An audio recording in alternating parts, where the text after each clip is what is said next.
Hi guys, welcome to Mommy Teens Vlog. I-share ko lang yung reaction video ng aking anak kapag nanonood siya ng Kapinpin Brothers. Idol na si Sir Gavin. Kaya tuntua siya at tumahalakhak pa. Ganyan talaga siya manood kapag Kapinpin Brothers na yung pinapanood niya. Talagang hawak-hawak niya yung remote para walang lilipat.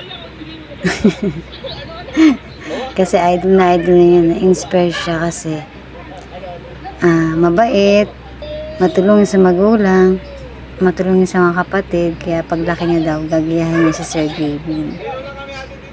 Kaya yan ang isip niya. Sabi niya sa akin, Mama, paglaki ko, gagayahin ko si Sir Gavin. Kaya tuwan-tuwa siya pag nanonood siya ng Sir Gavin kasi nai-inspire siya. At yan na nga, nahuli na nga ako dyan ng aking anak na nag-video sa kanya.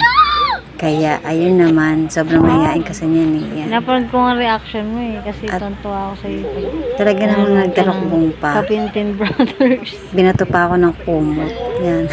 Happy ka? Okay guys, yun lang. Thanks for watching. God